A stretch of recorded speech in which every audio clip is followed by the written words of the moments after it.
Good morning to all of you. I am Sandeep. I welcome you all to my channel Sandeep study centre. Computer से संबंधित महत्वपूर्ण प्रश्नों की इस श्रृंखला में आज हम लोग जिस टॉपिक पे बात करने वाले हैं वो है एमएस ऑफिस। एमएस ऑफिस से related programs MS Word, MS Excel, Access, फिर पावर पॉइंट और आउटलुक, इन सब पे हमें क्वेश्चन करनी है। लेकिन एमएस वर्ड के बारे में बता दूं आपको, इसके पहले जो वीडियो गया था एमएस ऑफिस के नाम पे, वहाँ पे पूरा कवर्ड है। एमएस ऑफिस टॉपिक ही बहुत इंपॉर्टेंट है, इसलिए मैंने इसके दो भाग में वीडियो लाया है। एमएस वर्ड अपने आप में बहुत इंपॉर्टेंट है और एमएस ऑफिस टॉपिक से ही ऐसा भी हो सकता है कि आपको 2 से 3 क्वेश्चन देखने को मिल जाए। ठीक है, तो इस टॉपिक को बहुत अच्छे से तैयार करेंगे। पहला क्वेश्चन है, एक्सेल के संबंध में आपको सत्य कथन पहचानना है।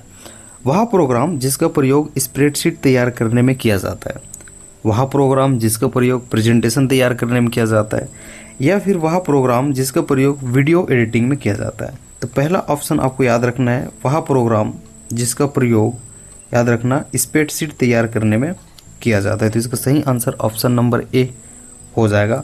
नेक्स्ट आपके पास क्वेश्चन है, एक वर्कबुक में डिफ़ॉल्ट रूप से कितने वर्कशीट होते हैं? तो एक वर्कबुक में डिफ़ॉल्ट रूप से 3 अपने पास वर्कशीट होते हैं। वर्कशीट संग्रह है। वर्कशीट किसका संग्रह है? एक्चुअल में जो वर्कबुक आप देखते हो ना, वो वर्कशीटों का संग्रह होता है। लेकिन वर्कशीट आपको पूछे तो याद रखना, ठीक है, ये सेलों का संग्रह होता है। क्या का होता है? सेल का। अब यहाँ पे एक चीज़ हमारे पास समझने वाली चीज़ आ जाती है। जैसा कि आपने यहाँ पे वर्कबुक की बात की, वर्कबुक में डिफ़ॉल्ट रूप से 3 वर्कशीट अपने पास आते हैं। तो एक्सेल में कार्य करने के लिए निर्मित जो फाइल होता है उसे वर्कबुक कहते हैं, जो कि वर्कशीटों का संग्रह होता है। और डिफ़ॉल्ट रूप में इसमें 3 वर्कशीट होते हैं। इनकी संख्या को घटाई या बढ़ाई भी जा सकती है। जैसे कि आप यहाँ पे देख रहे हो, ये यहाँ पे टैब वर्कशीट है, इंसर्ट वर्कशीट है। तो ये वर्कशीट होते हैं। और इसमें जो आप मिलान बिंदु देखते हो, कॉलम और फिर आपके पंक्तियों का, ठीक है, मिलान बिंदु देखते हो, और उससे जो बना बॉक्स है, ये सेल कहलाता है। तो सेल क्या होता है आपको समझ में आ गया? तो आपको वर्कबुक, आपको बोले वर्कशीटों का संग्रह, तो वर्कबुक हो जाएगा। और अभी मैंने आपको बताया जो वर्कशीट, उसके अंतर्गत जो मिलान बिंदु होते हैं रो और कॉलम का, ऐसी स्प्रेडशीट बनता है। पहले पिछले भी क्लास में हमने देखा था। तो उसके जो बॉक्स बनते हैं, ठीक है, वो सेल कहलाते हैं। और जिस सेल में आपका यूज़ हो रहा है या फिर जिस सेल में आप कार्य कर रहे हो, वो एक्टिव सेल कहलाता है। अब सेल से संबंधित 2 क्वेश्चन बहुत इंपॉर्टेंट यहाँ पे बनने के आसार हैं। पहला, एक्सेल प्रोग्राम का मूल तत्व कहलाता है। तो एक्सेल प्रोग्राम का जो मूल तत्व कहलाता है वो सेल कहलाता है। क्यों कहलाता है आगे देखना। वर्कशीट की सबसे छोटी इकाई जहां डाटा इंटर किया जाता है, इसका भी आंसर हो जाएगा। अब ऑप्शन नंबर देख पा रहे हो, सी, सेल। वर्कशीट की सबसे छोटी इकाई होती है सेल, ठीक है, जहां पर डाटा इंटर किया जाता है। और यहीं पे इस क्वेश्चन पे आप देखेंगे एक्सेल प्रोग्राम का मूल तत्व कहलाता है। चूँकि सारी गणनाएँ आपको याद रखना है सेल में ही होती है, सेल के अंतर्गत सारी गणनाएं इसमें किया जाता है, इसलिए इसे एक्सेल प्रोग्राम का मूल तत्व कहा जाता है। ये 2 चीज़ आपको याद होनी चाहिए, बहुत इंपॉर्टेंट है। आप स्टार लगा लेना इसको। वर्कशीट देख रहे हो, ठीक है, वर्कशीट के अंतर्गत जितने आप मिलन बिंदु देख रहे हो, ठीक है, रो और कॉलम का जितने आप मिलन बिंदु देख रहे हो, वो आपके क्या कहलाएंगे? ठीक है, सेल कहलाएंगे, जो कि बॉक्स के रूप में आप देख रहे हो। और जिस बॉक्स में आप काम कर रहे हो वो एक्टिव बॉक्स कहलाएगा। क्लियर है? और उस बॉक्स का जो एड्रेस होगा वो सेल एड्रेस कहलाएगा। जैसे मान के चलो इस बॉक्स का हमें एड्रेस चाहिए, तो इस बॉक्स का एड्रेस क्या होगा? ये अब सबसे पहले तो एच कॉलम में है, और ये जो है इधर आप देखेंगे तो 7वें नंबर पे है। तो H7 इस बॉक्स का एड्रेस होगा। इस प्रकार से आपको समझते चलना है। स्प्रेडशीट में A4 उदाहरण है। अभी मैंने आपको बताया स्प्रेडशीट में A4 किसका उदाहरण होगा? वर्कबुक एड्रेस का, टैब शीट एड्रेस का, या फिर सेल एड्रेस का। और आगे आपके पास एग्जाम्पल आएंगे, वहाँ पे मैं समझाते जाऊँगा। नेक्स्ट क्वेश्चन है, वर्कशीट में पहले सेल का एड्रेस क्या होगा? पहला सेल होगा वो पहला कॉलम में होगा, मतलब A कॉलम में होगा। A का पहला ही सेल होगा वो पंक्ति नंबर 1 में होगा। तो A1 इसका सही आंसर हो जाएगा। इसको ऐसे भी आप समझ सकते हो, ठीक है। नेक्स्ट क्वेश्चन है, एक्टिव सेल पर टाइप डाटा कहाँ प्रदर्शित होता है? अब जब एक्टिव सेल में जो टाइप आप डाटा कर रहे हो वो कहाँ पर प्रदर्शित होता है, तो उसके लिए आपको याद रख लेना है, वो फार्मूला बार में प्रदर्शित होता है। इसी प्रकार आपको एड्रेस बार में पूछे तो एक्टिव सेल का एड्रेस यहाँ पे प्रदर्शित होता है, आपको याद रखना है। टाइटल बार में पूछे, देखेंगे यहाँ पे जो मैंने रखा है, यहाँ पे आप देखेंगे तो आपके पास टाइटल बार दिखेगा, ठीक है, जिसमें मैक्सिमाइज़ करने का बटन होगा, मिनिमाइज़ करने का बटन होगा, वर्कबुक नेम एवं क्लोज, ये सब चीज़ वहाँ पे बटन आपको देखने को मिलेगा। तो वहीं पे आप नीचे देखेंगे तो रिबन बटन भी वहाँ पे। एक्सेल प्रोग्राम में किसी फार्मूला का आरंभ होता है, काफ़ी आपके लिए इंपॉर्टेंट है, इसको स्टार कर लेना, याद रखना वो बराबर चिन्ह से स्टार्ट होता है फार्मूला लिखना। तो आपको पूछा जा सकता है फार्मूला लिखने का प्रारंभ किससे होता है, तो बराबर चिन्ह से होता है, इसको आपको याद रख लेना है, सम चिन्ह से होता है। खाली स्थान का प्रयोग कर वर्कबुक में नया वर्कशीट डाला जा सकता है। तो यहाँ से आपको याद रखना है, जो आप सीट टैब देख रहे हो, हमने देखा है एड्रेस बार में क्या होता है, हमने देखा टाइटल बार में क्या होता है, ठीक है।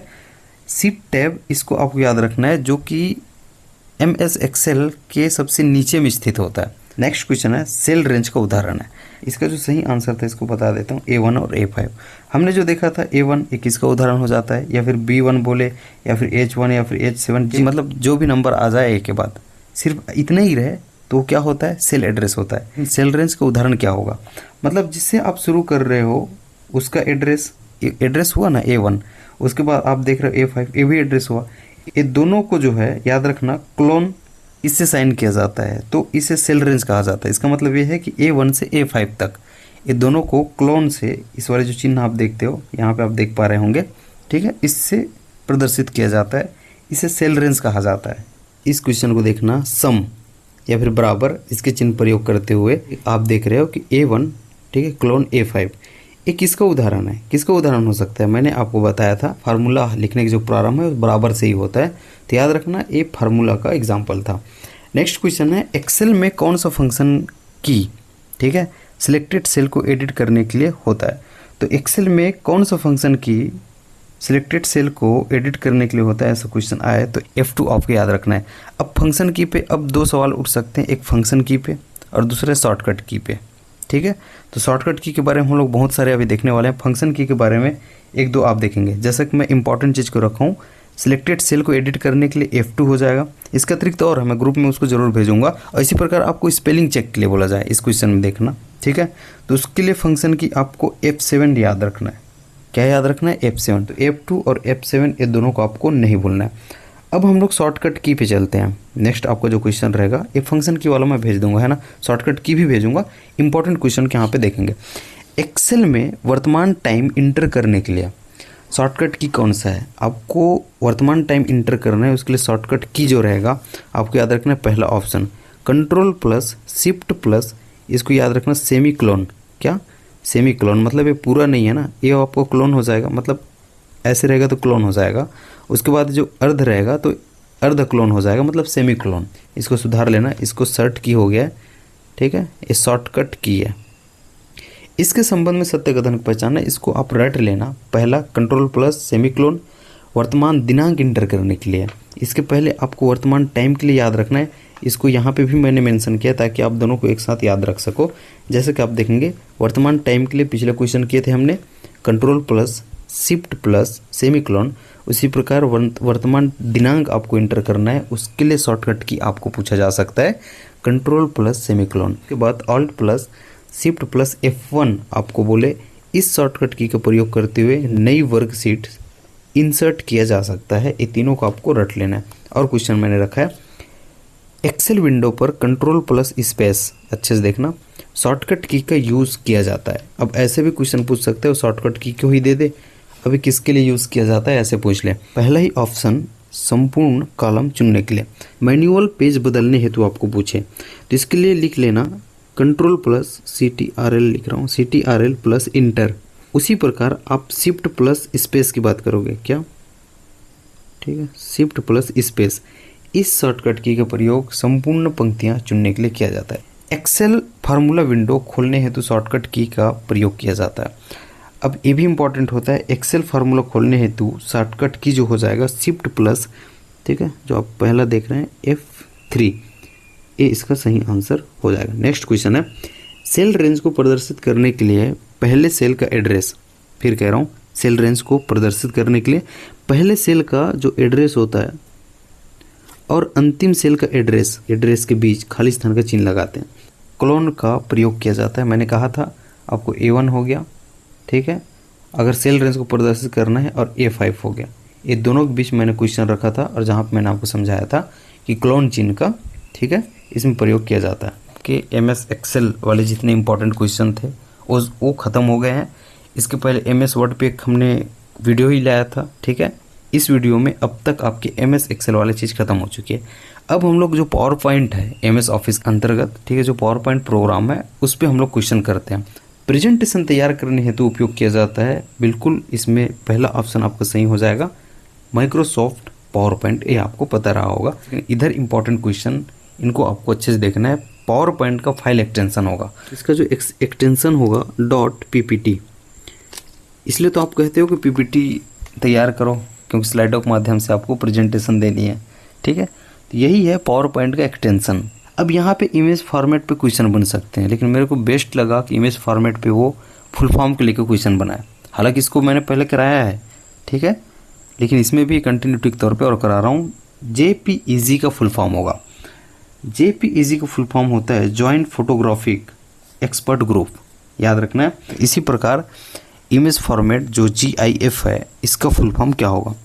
तो ग्राफिक्स इंटरचेंज फॉर्मेट, ठीक है, ग्राफिक्स इंटरचेंज फॉर्मेट, ये इसका सही आंसर हो जाएगा। नेक्स्ट क्वेश्चन है PNG का फुल फॉर्म क्या होगा? PNG का फुल फॉर्म मैंने आपको बताया था पोर्टेबल, ठीक है, network graphics, portable network graphics. Next question है TIFF का फुल फॉर्म हो जाएगा ऑप्शन नंबर सेकंड, आप देख पा रहे हैं, टेक्स्ट इमेज फॉर्मेट, ठीक है। यहाँ से क्वेश्चन बनने के आसार उतने हैं नहीं। पावर पॉइंट के अंतर्गत शॉर्टकट की है, पावर पॉइंट के अंतर्गत उसके खुद के परिचय को लेके जो प्रेजेंटेशन तैयार करने के लिए होता है, उसके एक्सटेंशन को लेके यहीं से क्वेश्चन वो बन सकते हैं। और इसके इमेज फॉर्मेट के फुल फॉर्म को लेके क्वेश्चन वो बना सकते हैं, इसलिए मैंने फुल फॉर्म का क्वेश्चन बनाया था। पावर पॉइंट के हम लोग शॉर्टकट की पे क्वेश्चन देख लेते हैं। वर्तमान स्लाइड से प्रेजेंटेशन आपको शुरू करना है, तो इसके लिए शॉर्टकट की क्या होगा, ठीक। तो इसका सही आंसर हो जाएगा Shift+, याद रखना है, पहला ही ऑप्शन है F5। अब वीडियो को पॉज करके अपना आंसर देख लिया करो, है ना, क्योंकि मैं थोड़ा सा स्पीड चलाता हूँ। महज 25-30 क्वेश्चन होती है, इसके लिए 25-30 मिनट नहीं लेनी, ये 10 मिनट 15 मिनट में आराम से ख़त्म हो सकती है, ठीक, और समझ भी सकते हैं हम लोग। तो आप पॉज करिए, अपना आंसर सोचिए, उसके बाद प्ले करिए, तो आप टेस्ट देने की तरह दें यदि आपने पढ़ लिया है। तो याद रखना, वर्तमान स्लाइड से प्रेजेंटेशन शुरू करने के लिए जो शॉर्टकट की होता है Shift+F5 होता है, लेकिन सिर्फ F5 आपको बोले, ठीक है। तो आपको याद रखना है प्रथम स्लाइड से, ठीक है, प्रथम स्लाइड से प्रेजेंटेशन शुरू करने के लिए होता है। क्या कहा मैंने? प्रथम स्लाइड से आप प्रेजेंटेशन शुरू करोगे, उसके लिए शॉर्टकट की होता है F5 जो आपने बनाया है। और वर्तमान स्लाइड मतलब जिसमें आप काम कर रहे हो, टोटल मान के चलो आपके पास स्लाइडों की संख्या 10 है, आप 5 में काम कर रहे हो, तो वर्तमान हो गया आपके लिए, उसमें आपके लिए प्रेजेंटेशन शुरू करना है, तो Shift+5 है। और आपको प्रथम पेज से जाके, प्रथम स्लाइड से जाके फिर से करना है, उसके लिए F5 है। उसी प्रकार जो आपको वर्तमान स्लाइड है उसके पहले स्लाइड में जाना है, जस्ट पहले में जाना है, उसके लिए रहेगा Ctrl+Home, जो यहाँ पे आप देख रहे हो, ठीक है, उसके लिए शॉर्टकट की ये हो जाएगा, ठीक। तो इसको आपको याद रखना है, तीनों भी इंपॉर्टेंट है। इसका जो सही आंसर था ऑप्शन नंबर पहला ही था। नया स्लाइड डालने के लिए शॉर्टकट की है। अब नया स्लाइड के लिए आपको याद रखना है, आपने पूछा भी है, तो नया स्लाइड डालने के लिए जो शॉर्टकट की हो जाएगा Ctrl+M, जो आप पहला ऑप्शन देख रहे हो, M हो जाएगा, ये Ctrl+M हो जाएगा, या फिर Ctrl+Shift+M हो जाएगा। इसको भी आपको याद रखना है, कोई भी ऑप्शन में वो दे सकता है। Ctrl+M याद रख लेना, स्लेश करके एक चीज़ और लिख लो वहाँ पे, Ctrl+Shift+M, ये इसका शॉर्टकट की हो जाएगा। नेक्स्ट क्वेश्चन है MS ऑफिस का डेटाबेस प्रोग्राम, हम सिर्फ यही से भी क्वेश्चन बना सकता है, डेटाबेस प्रोग्राम कौन सा है, ठीक। आगे पढ़ना, जिसमें सारणी के रूप में डाटा को संग्रहित व व्यवस्थित किया जा सकता है, तो इसके लिए हो जाएगा MS एक्सेस। नेक्स्ट आपके पास क्वेश्चन है, इस विंडो के सबसे नीचे स्थित होता है, जैसे कि मैंने आपको बताया था सीट टैब के बारे में, ठीक है। तो याद रखना, सीट टैब इसका सही आंसर हो जाएगा, जो नीचे स्थित होता है, और इस पर भी अपना क्वेश्चन पहले किया हो। और उसके बाद ये फोटो आपको देखना होगा, तो हर किसी की बुक में मिल जाएगा, ठीक है, यहाँ से देख लेना, ज़्यादा अच्छा होगा गूगल में एक ठो डाउनलोड कर लेना स्प्रेडशीट का फ़ोटो, वहाँ से आपको ज़्यादा समझ में अच्छे से आ जाएगा। तो इस प्रकार कंप्यूटर के एक अहम हिस्सा, अहम टॉपिक, जहाँ से आपको क्वेश्चन देखने को तो ज़रूर मिलेंगे, ठीक है, इसको नहीं छोड़ सकता है। 30 क्वेश्चन आना है यहाँ से, ठीक है, इसका मतलब यह है कि ऐसे टॉपिक्स को छोड़ नहीं सकता है। 30 क्वेश्चन बहुत ज़्यादा होते हैं, तो यहाँ से आपको देखने क्वेश्चन जरूर मिलेंगे। बाकी आपको वीडियो अच्छी लगे तो लाइक करना, दोस्तों में शेयर कर देना। मिलता हूँ अगले और फैंटास्टिक वीडियो के साथ। अपना ख्याल रखना, अच्छे से पढ़ाई करना। बहुत बहुत धन्यवाद।